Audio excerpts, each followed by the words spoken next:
Bismillahirrahmanirrahim. Assalamualaikum warahmatullahi wabarakatuh. Alhamdulillahi rabbil alamin.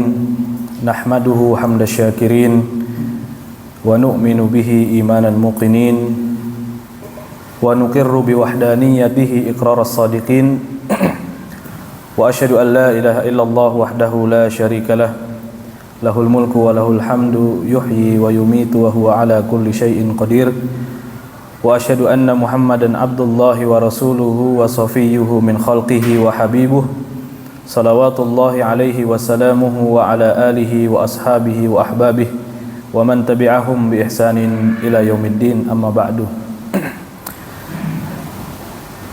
Jamaah yang dirahmati Allah Subhanahu wa taala, pada kesempatan malam hari ini marilah kita memanjatkan puji dan syukur kita kepada Allah Azza wa Jal yang telah memberikan kepada kita begitu banyak nikmat, nikmat iman, nikmat Islam yang merupakan hidayah dari Allah Subhanahu wa taala, serta kita semua dikumpulkan di tempat yang penuh berkah ini dalam rangka untuk talabul ilmi.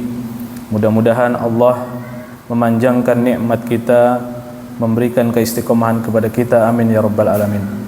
Salawat dan salam marilah kita curahkan kepada suri tauladan kita Nabi Muhammad sallallahu alaihi wasallam, kepada keluarganya, para sahabatnya, dan kepada para pengikutnya yang setia hingga akhir zaman. Alhamdulillah, kita pada kesempatan yang lalu membahas berkenaan dengan sebuah penyakit hati yang bernama al-hasad, ya.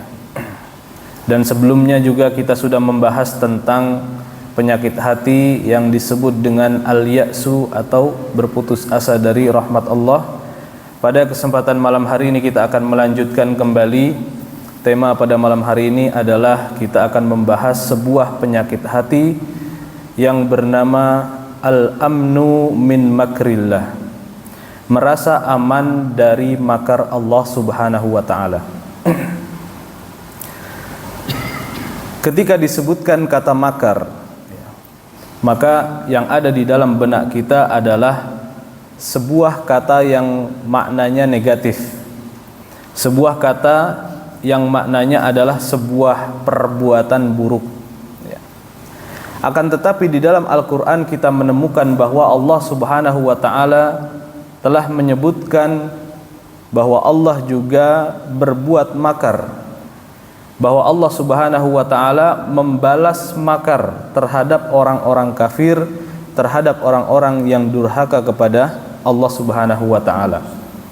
Sebagaimana yang difirmankan oleh Allah Subhanahu wa ta'ala di dalam surat Al-A'raf ayat 99, Allah berfirman, afa aminu makrallah, apakah mereka merasa aman dari azab Allah Subhanahu wa ta'ala yang ia datang secara tidak terduga-duga?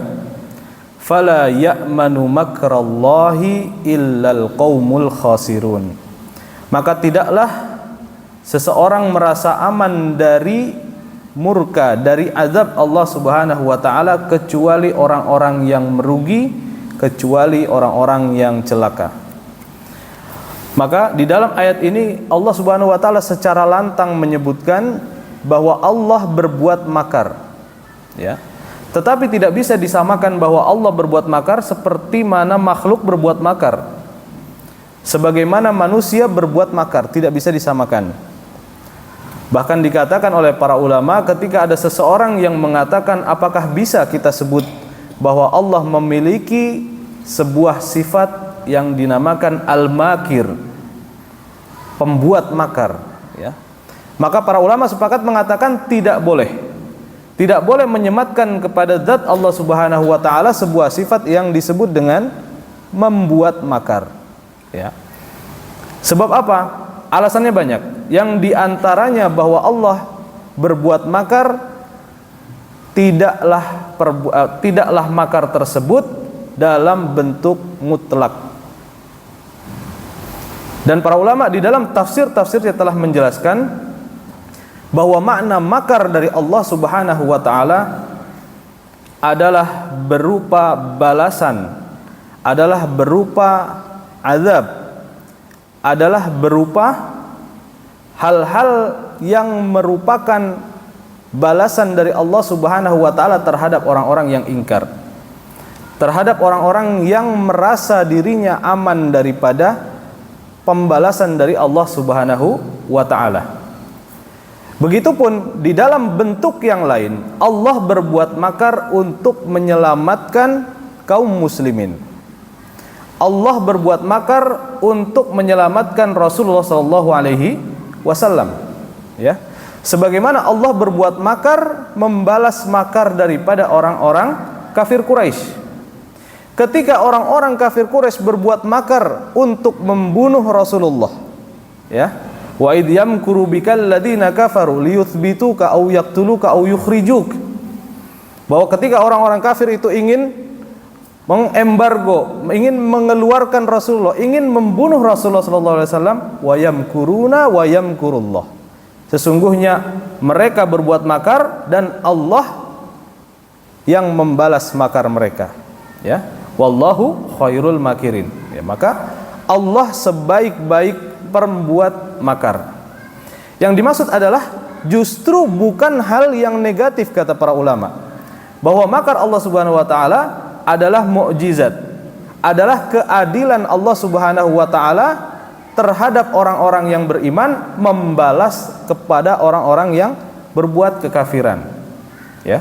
Maka di dalam perang-perang Rasulullah sallallahu alaihi wasallam kita melihat makar Allah lebih dahsyat dibandingkan perbuatan makar daripada orang-orang kafir.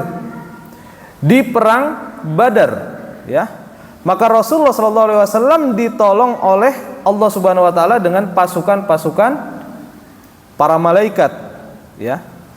Kemudian di perang-perang yang lain, ketika orang-orang kafir Quraisy baru berbuat makar, Allah menurunkan wahyu dan memberitahu Rasulullah tentang rencana mereka untuk melakukan kejahatan kepada Rasulullah sallallahu alaihi wasallam, ya.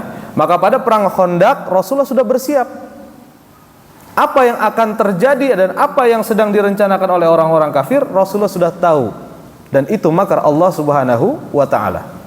Begitupun ketika pada peperangan-peperangan yang lain Allah Subhanahu wa taala menurunkan pasukan-pasukannya, ya, dari golongan makhluk seperti para malaikat atau angin yang menghantam dan lain sebagainya, sehingga Rasulullah sallallahu alaihi wasallam selamat, sehingga Rasulullah dan kaum muslimin mendapatkan kemenangan. Akan tetapi jamaah yang dirahmati Allah Subhanahu wa taala, bahwa makar Allah Subhanahu wa taala tidaklah hanya kepada orang-orang yang berbuat kekafiran, tidaklah hanya kepada orang-orang yang durhaka kepada Allah Subhanahu wa taala sebagaimana yang dilakukan oleh umat-umat terdahulu, ya. Umat-umat terdahulu mereka berbuat makar, membangkang kepada Allah, mereka merasa aman dari makarnya Allah Subhanahu wa taala, diutus rasul kepada mereka tetapi mereka mendustai. Mereka merasa aman bahwa Allah tidak akan menimpakan azab, ya. Itu kepada orang-orang yang kafir. Adapun kepada orang-orang yang beriman, maka makar Allah Subhanahu wa taala juga ada, yaitu adalah balasan bagi orang-orang yang merasa aman dari makarnya Allah Subhanahu wa taala adalah azab yang pedih.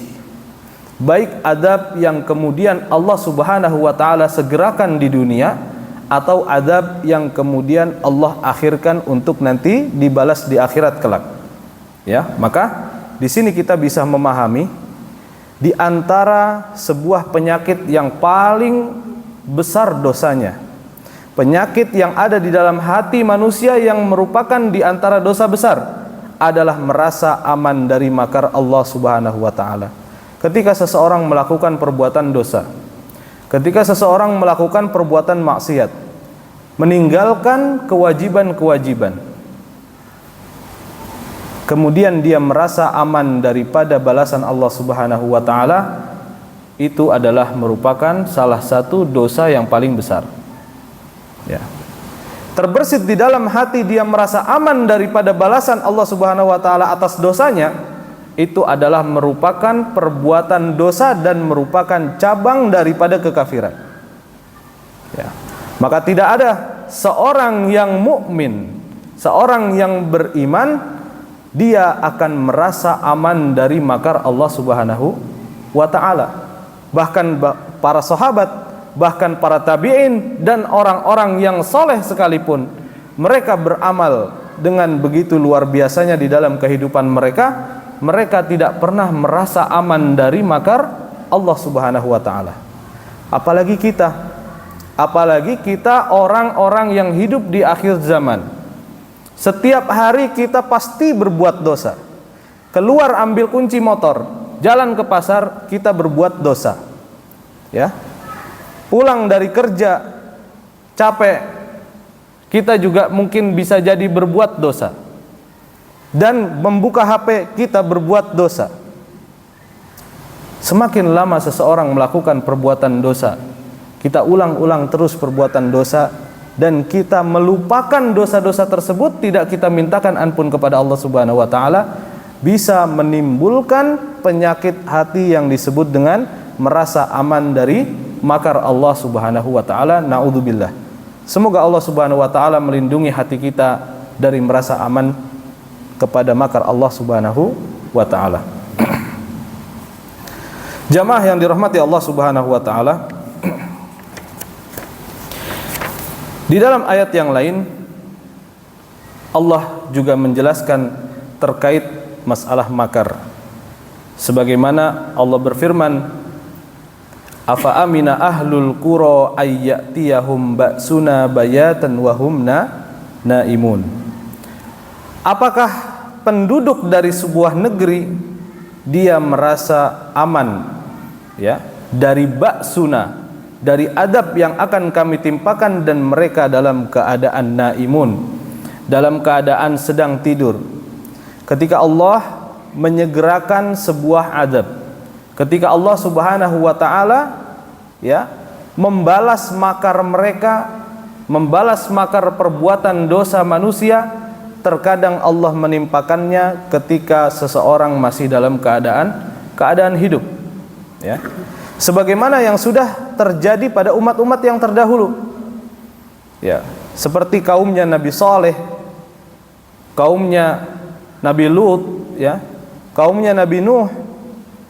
Bahkan kita melihat dengan jelas bagaimana ketika putra daripada Nabi Nuh alaihi salam membangkang kepada Allah Subhanahu wa ta'ala, kepada bapaknya terhadap kebenaran, apa yang akan terjadi dan apa yang sudah terjadi, bahwa Allah langsung membalas perbuatannya di dunia dan secara kontan.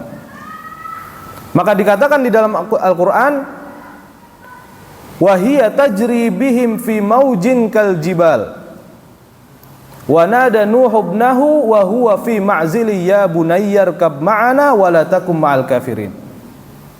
Maka bahtera daripada Nabi Nuh menghantam ombak yang begitu besar dengan gagahnya. Nabi Nuh melihat putranya dari kejauhan. Dilihat putranya dipanggil, ya bunayya rkab ma'ana, wahai anakku, naiklah ke dalam kapal, ikutlah bersama kami, dan janganlah bersama golongan orang-orang yang kafir. Apa yang dikatakan oleh Kan'an? Sa'awi ila jabali ya'simuni minal ma'. Wahai bapakku, aku akan naik ke atas gunung yang akan melindungiku daripada air bah. Tetapi kemudian Nabi Nuh mengatakan apa? Qala la 'asimal yauma min amrillahi illa man ruhim wa hala bainahumal mauju wa kana minal mughraqin. Pada hari ini, kata Nabi Nuh, pada hari ini tidak ada yang akan aman daripada amrillah, daripada azab Allah Subhanahu wa ta'ala, daripada makar Allah Subhanahu wa ta'ala, pembalasan Allah Subhanahu wa ta'ala, kecuali orang-orang yang dirahmati, yaitu orang-orang yang naik ke atas kapal. Maka kemudian terpisahlah antara Nabi Nuh dengan anaknya dengan ombak yang begitu besar. Dia pun kemudian termasuk daripada orang-orang yang tenggelam.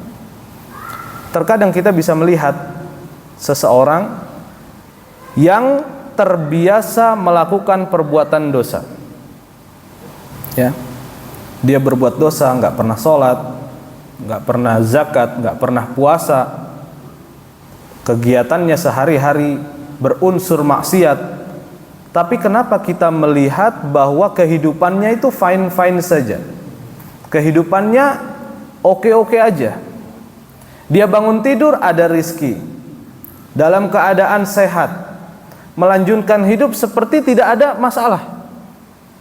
Ya, maka kalau kita melihat keadaan yang demikian, atau na'udzubillah keadaan tersebut ada pada diri kita, maka dikatakan oleh para ulama disebut dengan istidraj.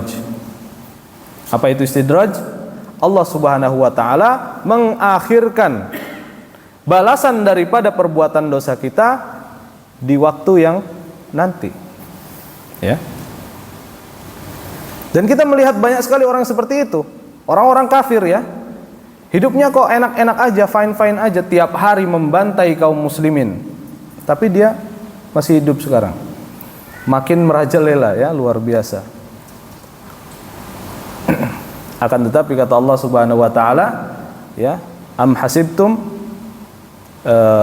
apakah kalian mengira bahwa Allah Subhanahu wa taala akan membiarkan orang-orang yang berbuat zalim, ya, tanpa adanya pembalasan dari kami? Innama yuakhiruhum liyaumin tashkhasu fihil absar. Sesungguhnya kami mengakhirkan apa? Balasan dari kami itu pada hari di mana mata itu pada terbelalak. Mereka akan menyaksikan bagaimana pembalasan dari Allah Subhanahu wa taala itu akan begitu pedihnya.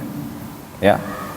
Jadi jangan pernah merasa aman daripada makar Allah Subhanahu wa taala. Jangan pernah kita merasa aman dari perbuatan dosa kita tidak akan dibalas oleh Allah Subhanahu wa taala. Ya. Ada catatannya. Semua yang kita lakukan dari bangun tidur sampai tidur lagi ada catatannya. Ya. Baik itu dosa yang kecil, apalagi dosa yang besar, dosa yang kita anggap biasa, ya. Nah, itu sudah menjadi sesuatu yang mengkhawatirkan apabila kita berbuat dosa tetapi tidak ada rasa di dalam hati kita ini, oh ini perbuatan dosa. Sedangkan kata Rasulullah SAW, wadzanbu mahaka fi sadrika. Sedangkan dosa itu apa? Kalau dikatakan dosa itu mahaka fi sadrika, yang merasa, yang akan terasa di dalam hati ini sebagai sebuah ganjalan, sebagai ada sebuah rasa di dalam hati ini bahwa itu perbuatan dosa loh, gitu. Ya, jadi itu yang disebut dengan dosa. Dan orang yang beriman pasti akan merasakan seperti itu. Ya, kecuali apa? Orang yang tadi sudah terjangkit di dalam hatinya merasa aman dari makar Allah, na'udzubillah. Ya. Bahkan Abu Bakar As-Siddiq disebutkan di dalam kitab Hilyatul Auliya. Ya. Meskipun di dalam riwayatnya perkataan ini adalah perkataan yang dhaif, tetapi apa yang dikatakan oleh beliau, beliau mengatakan, wallahi ma amanu makrallah walau kanat ihda qadami fil jannah. Kata Abu Bakar, sesungguhnya demi Allah aku tidak akan merasa aman dari makar Allah Subhanahu wa taala, dari balasan Allah Subhanahu wa taala, meskipun satu kakiku sudah berada di dalam surga. Ya, meskipun ini riwayatnya dhaif, tetapi menunjukkan bagaimana mereka orang-orang para pendahulu kita dari golongan sahabat ridwanullah alaihim sampai mereka yang sudah dijamin masuk surga, mereka senantiasa tidak merasa aman dari adab Allah. Dan itu adalah pelajaran yang sering kita ulang-ulang, pelajaran yang sering diajarkan para ustadz, dan juga sudah kita bahas pada kesempatan yang lalu pada kitab yang sebelumnya yang sudah kita hatamkan, yaitu adalah rasa khauf yang ada di dalam hati.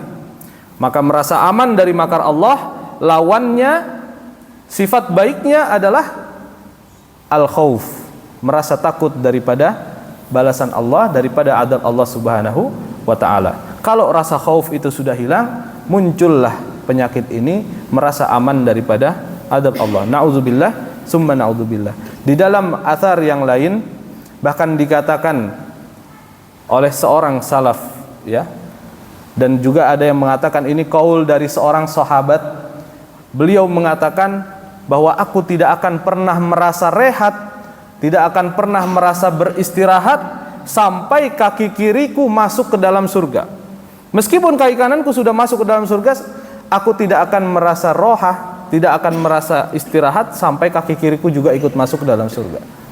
Ya, la rohata illa fil jannah. Tidak ada rehat, tidak ada merasa tenang, tidak ada merasa selesai semua urusan itu sampai seluruh kedua kaki kita itu masuk ke dalam surga. Seperti itu kaum muslimin. Makanya mereka senantiasa memperbaharui taubat, senantiasa memperbanyak taubat, beristighfar kepada Allah Subhanahu wa taala. Setiap dosa yang dilakukan dimintakan ampun kepada Allah Subhanahu wa taala. Kalau urusan diampuni atau tidaknya itu diserahkan kepada Allah Subhanahu wa taala, tetapi diingat kita berbuat berapa kali dosa hari ini dicatat oleh kita, mintakan taubatnya. Satu kali taubat, dua kali taubat. Dosanya agak besar, serius lagi taubatnya, ya. Kalau bisa kita kasih kafarah atau fidyahnya dengan bersodakoh, ya, memberi makan fakir miskin atau anak yatim dan lain sebagainya sebagai penebus. Innal hasanat yudhibnas sayyiat. Sesungguhnya kebaikan-kebaikan itu akan menghilangkan dan menghapuskan dosa-dosa. Jamaah yang dirahmati Allah Subhanahu wa taala, ada sebagian orang yang agak tercampur pemahamannya dengan husnudon kepada Allah Subhanahu wa taala. Dua hal yang sangat berbeda. Yang pertama, merasa aman daripada makar Allah Subhanahu wa taala. Yang kedua, husnudon kepada Allah Subhanahu wa taala. Ada seseorang yang mengatakan kita harus husnudon kepada Allah Subhanahu wa taala, dan kita akan masuk surga, dan kita akan makan enak, dan kita akan selesai urusannya sudah masuk surga. Karena kita hamba Allah Subhanahu wa taala yang mengucapkan la ilaha illallah. Tapi kalau dilihat apa kelakuannya? Tidak pernah sholat, tidak pernah zakat, tidak pernah puasa, melakukan perbuatan dosa. Maka apa kita bilang? Kadzabta. Kadzabta, ente bohong. Seseorang yang husnudzan kepada Allah Subhanahu wa taala bukan seperti itu kelakuannya. Seseorang yang berprasangka baik kepada Allah Subhanahu wa taala itu diiringi dengan amal-amal soleh, diiringi dengan amal-amal kebaikan. Jangan dicampur pemahaman dengan merasa aman terhadap makar Allah Subhanahu wa taala. Kita husnudzon kepada Allah tapi diiringi dengan hal baik. Ya. Bukan berarti kita husnudzon kepada Allah Subhanahu wa taala kita seenaknya. Gitu ya. Bawa dia hadis dari Mu'adz bin Jabal, siapa yang telah mengucapkan la ilaha illallah pasti masuk surga, tapi hidup seenaknya. Enggak bisa gitu, bro, ya. Bukan seperti itu pemahamannya. Husnudzon kepada Allah Subhanahu wa taala haruslah diiringi dengan apa? Dengan perbuatan-perbuatan baik dan amal-amal soleh. Al-Imam Al-Hasan Al-Basri, seorang tabi'in, pernah mengatakan, sesungguhnya seorang mukmin ketika dia berbaik sangka kepada Tuhannya, kepada Allah Subhanahu wa taala, dia akan memperbaiki amalannya. Ya. Dan hampir-hampir saja orang-orang yang hanya bergantung kepada husnudzon kepada Allah Subhanahu wa taala di akhirat tidak memiliki catatan amal kebaikan. Bagaimana Allah Subhanahu wa taala akan memberikan rahmat kepada kita, akan memberikan ampunan kepada kita, tapi kitanya nggak pernah berbuat baik, tidak pernah beramal soleh. Itu bukan husnudzon. Bahkan sebaliknya kata para ulama itu disebut dengan suudzon kepada Allah. Ya, berprasangka buruk kepada Allah. Dan itu dikatakan oleh Imam Ibnul Qayyim Al-Jauziyah, ya, perbedaan antara husnudzon dan ghurur. Apa itu ghurur? Terperdaya, tertipu. Banyak orang yang sudah merasa, oh, hidup saya berbuat maksiat, meninggalkan kewajiban, alhamdulillah Allah masih kasih nikmat, Allah masih kasih kesehatan, rizki ngalir terus, anak sehat semua, istri juga ya sehat dan lain sebagainya. Dia merasa Allah ridho kepada dia dan dia ridho terhadap dirinya sendiri. Jangan terperdaya. Itu termasuk di antara orang-orang yang maghrur kata para ulama. Itu dikatakan oleh Imam Ibnul Qayyim, kalau orang ada yang seperti itu, ya, dia sudah merasa cukup untuk beribadah, dia merasa cukup untuk beramal soleh, tapi terus berbuat dosa dan lain sebagainya, itu orang yang magrur, ya. Jadi bukan tanda bahwa kalau Allah masih kasih nikmat kepada kita dan kita masih terus bergelimang di dalam dosa dan maksiat, tandanya kita itu berarti sudah di jalan yang benar gitu. Itu bukan pemikiran yang benar seperti itu. Pemikiran yang justru salah. Ingat istidraj, ya. Ingat istidraj. Pasti suatu saat Allah akan membalas. Mungkin bukan besok, bukan lusa, bukan minggu ini, bukan bulan depan. Tapi suatu saat akan Allah balas. Kalau nggak di dunia, nanti di akhirat. Makanya ada sebuah kisah. Dan itu kisah yang terjadi di negeri Saudi Arabia, yang diceritakan kepada sebuah wartawan, tapi dia nggak mau disebut namanya, tentang sebuah dosa zina. Ya, makanya kata para ulama, zina itu adalah hutang. Zina itu adalah dosa yang disegerakan balasannya oleh Allah Subhanahu wa taala. Maka orang itu mengatakan, sesungguhnya aku dulu pernah berkuliah di sebuah kampus. Dan dia mengatakan aku sangat dekat dengan para wanita, ya, teman-teman perempuan. Sampai suatu ketika aku menjalin sebuah hubungan serius dengan seorang wanita, dan kemudian terjadilah sebuah perbuatan zina, dan kemudian wanita tersebut hamil. Ya, wanita tersebut hamil. Lalu kemudian ketika hamil diketahuilah oleh orang tua wanita tersebut. Maka keluarganya marah, datang kepada yang menceritakan ini. Datang kepadaku, kata dia. Maka apa yang aku katakan, aku bukanlah pelakunya. Kalau kamu mau tahu siapakah nanti anaknya, carilah orang lain. Bukanlah aku pelakunya. Ya. Maka kemudian mereka pun pergi. Ya. Mereka tidak tahu apa yang harus dilakukan, mereka pun pergi karena tidak memiliki bukti yang kuat. Bertahun-tahun berlalu, kemudian terjadilah sebuah peristiwa. Suatu ketika dia pulang, dia datang ke rumahnya, kemudian ibunya itu berteriak-teriak, menangis. Kemudian jatuh pingsan. Kemudian bangun, berteriak-teriak lagi, kemudian jatuh pingsan. Kemudian bangun lagi, ditanya oleh laki-laki tersebut, "Wahai ibu, apa yang terjadi? Apa gerangan yang terjadi?"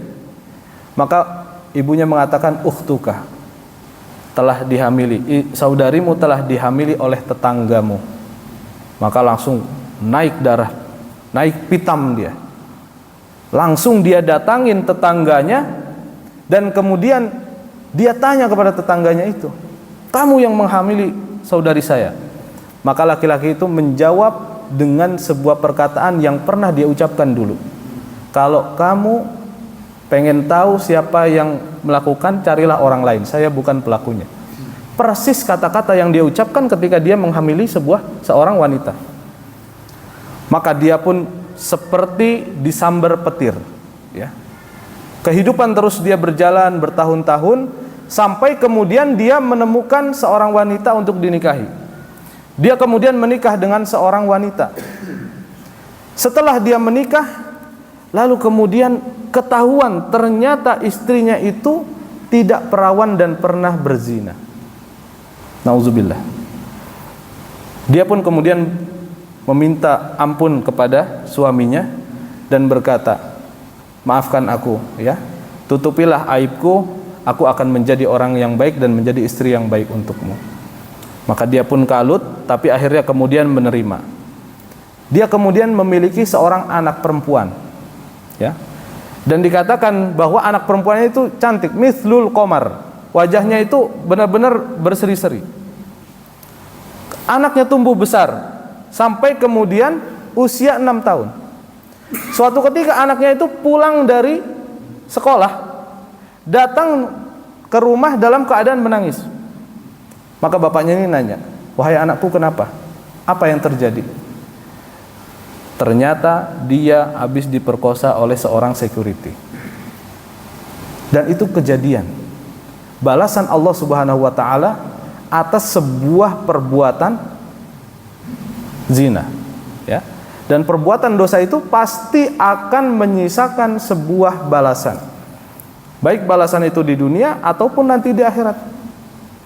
Dan itu akan tampak pada diri seseorang biasanya di ujung-ujung akhir kehidupannya, ya, di ujung-ujung akhir kehidupannya. Dan itu dikuatkan, ada sebuah hadisul qudsi dan juga dikatakan oleh para dikatakan oleh Rasulullah, innamal a'malu bil khawatim. Sesungguhnya amalan-amalan itu adalah tergantung bagaimana penutupnya. Penutup daripada amalan-amalan kita akan dilihat dari bagaimana cara kita menjalani hidup. Kalau kehidupan kita jalani dengan kebaikan yang penuh, maka insya Allah akhir dari kehidupan kita pun akan baik. Dan kita pun akan dibangkitkan dalam keadaan bagaimana kita meninggal dunia. Ya, makanya kenapa kalau kita mengurus jenazah seorang yang wafat ketika dia ihram, la tukhammiru ra'sahu, ya, wala la tukhammiru ra'sahu, janganlah kalian tutup kepalanya dan jangan kasih parfum, fa innahu yub'atsu yaumal qiyamati mulabbiya. Sesungguhnya dia nanti akan dibangkitkan, kata Rasulullah, di hadapan Allah Subhanahu wa taala dalam keadaan bertalbiyah, dalam keadaan pakai ihram, dalam keadaan ihram, ya, dalam keadaan yang baik. Orang meninggal dalam keadaan baik, maka dibangkitkan dalam keadaan baik. Orang meninggal dalam keadaan buruk, maka akan dibangkitkan dalam keadaan buruk. Dan itu al jaza'u min jinsil amal. Kaidah para ulama yang sudah dibuktikan selama beratus-ratus tahun. Al jaza'u min jinsil amal. Bahwa balasan terhadap sebuah perbuatan akan dibalas sesuai seperti perbuatan tersebut. Ya, orang berzina dibalas tadi apa? Kenistaan, ya, dan kenistapaan, bahwa keluarganya pun dizinahi. Ya, al jaza'u min jinsil amal. Ketika seseorang berbuat sesuatu, maka akan dibalas juga dengan yang serupa. Ini bukan kita percaya sama karma, bukan. Tapi memang karena di dalam agama Islam, maka balasan itu biasanya tergantung daripada amalannya. Apa amalan yang sudah diperbuat, nah itu dia balasannya. Al jaza'u min jinsil amal. Tapi tidak seperti konsep karma, tidak. Karma itu kan pokoknya kalau berbuat baik nanti dalam kehidupan berikutnya jadi orang baik gitu. Berbuat buruk kehidupan berikutnya jadi orang buruk, ya. Nah, di dalam Islam konsepnya adalah al jaza'u min jinsil amal.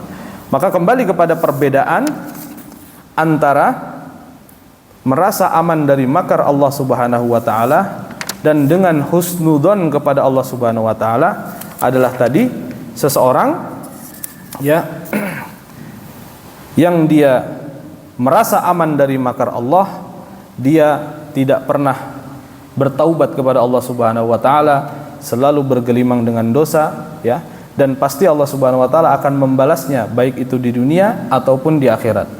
Adapun orang yang husnudzon kepada Allah Subhanahu wa taala, sebaliknya tidak seperti itu perlakuannya. Dia akan senantiasa beramal, ya, senantiasa beramal dan tidak pernah merasa aman dari makar Allah. Dia merasa takut daripada adab Allah. Kalau dia jatuh kepada sebuah perbuatan dosa, maka dia akan beristighfar dan meminta ampun kepada Allah Subhanahu wa taala. Jadi kisah yang saya sampaikan itu adalah kisah yang benar-benar terjadi, ya. Pernah terjadi dan itu bisa dicari, banyak syekh yang menceritakan, ada videonya juga, kalau di YouTube juga pasti ketemu juga cerita tersebut, ya. Dan saya juga pernah mendengarnya berkali-kali dari guru saya dan dari video-video itu persis ceritanya yang seperti itu, ya. Adapun tadi kita menyikapi kok anak kecil yang kemudian menjadi korban, ya, dia tidak berdosa dan lain sebagainya. Ya memang kalau anak kecil dia tidak berdosa, apalagi menjadi korban, ya. Bahkan orang dewasa pun kalau dia menjadi korban pemaksaan, ya, az-zina bil jabr disebutnya oleh para ulama, az-zina bil jabr, itu juga dia tidak terkena balasannya, tidak terkena hukumannya karena dia adalah korban, gitu ya. Tetapi yang kita ambil hikmah daripada pelajaran ini bahwa jangan kita sekali-kali terjun kepada perbuatan nista tersebut. Karena apa? Sebagaimana dikatakan oleh para ulama bahwa zina itu adalah hutang, ya, zina itu adalah hutang. Kalau kita melakukan perbuatan zina, bisa jadi akan terjadi perzinahan juga di antara keluarga kita, gitu. Jadi bukan kita men-highlight pada kasus anak kecil tersebut, tapi ibrah yang bisa kita ambil ya, bahwa jangan mendekati zina karena bisa jadi keluarga kita pun akan bisa terjerumus ke dalam perbuatan yang demikian, menjadikan kita juga menyesalinya dan semakin merasa bahwa itu adalah perbuatan dosa yang dibalas secara kontan. Ya memang kita juga diperintahkan oleh Allah Subhanahu wa taala untuk bisa menghilangkan kezaliman dengan semampu kita, yaitu termasuk daripada perintah beramar ma'ruf nahi munkar ya. Kita berusaha untuk bisa menghilangkan kezaliman semampu yang kita bisa lakukan. Ya, tetapi memang ada sebagian orang yang tadi Allah memang kasih dia keleluasaan supaya dia bisa melakukan perbuatan seenaknya. Ya. Tetapi jangan salah, itu azabnya itu luar biasa. Dalam waktu dekat ataupun nanti yang jangka panjang. Ya. Pernah dengar pendahulunya Ariel Sharon, ya. Berapa tahun dia koma? Sekitar hampir 10 tahun kalau tidak salah mungkin ya. Agak lupa itu. Koma. Seperti orang tidur. Enggak bisa ngapa-ngapain. Ya. Karena dia telah membantai banyak sekali warga Palestina. Itu kan bentuk daripada pembalasan Allah yang kontan gitu. Meskipun mungkin kalau mereka bilang, oh ini sakit stroke, oh ini sakit apa, pecah pembuluh darah dan lain sebagainya. Tapi kita ngelihat bahwa orang yang zalim itu tidak akan pernah selamat. Itu kan tadi ayatnya ya. Jadi bisa dicek lagi ayatnya. Ada di surat apa, ayat berapa ya. Innama yuakhiruhum liyaumin tashkhasu fihil absar. Jangan pernah kita menyangka bahwa orang-orang yang berbuat kezaliman itu mereka akan biasa-biasa aja seterusnya gitu. Mereka itu lagi di istidraj gitu ya. Jadi kita itu ini orang kok tambah kemaki gitu kalau kata orang Jawa itu. Tambah luar biasa gitu ya, merajalela gitu. Ketika kita gergetan memang gitu, maka di situ menjadi ujian kita dan insya Allah juga ada hikmahnya. Ya, ada hikmah yang begitu besar di mana kita juga menjadi ladang untuk beramal. Kita mendoakan mereka. Kalau dari sisi mereka, para saudara-saudara kita menjadi para syuhada, ya, mereka bersabar dalam ujiannya. Itu hal-hal yang positif, gitu, yang bisa kita ambil. Ya, tentu saja kita tetap harus bersabar.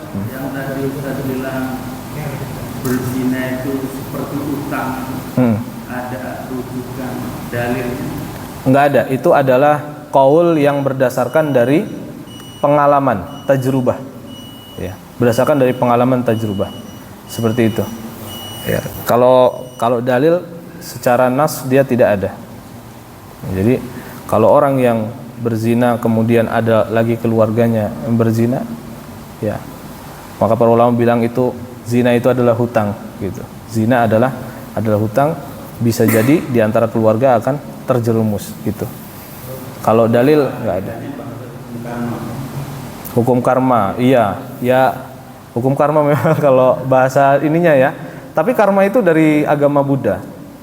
Sebutan dari istilah karma itu dari agama Buddha, dan kalau di agama kita itu nggak mengenal istilah karma, tapi al jaza'u min jinsil amal. Bahwa balasan itu dia akan sesuai dengan karakter dari perbuatan yang dilakukan. Yang baik ya baik ya, dan seperti apa kebaikan itu juga akan mirip nanti balasannya. Seperti itu ya.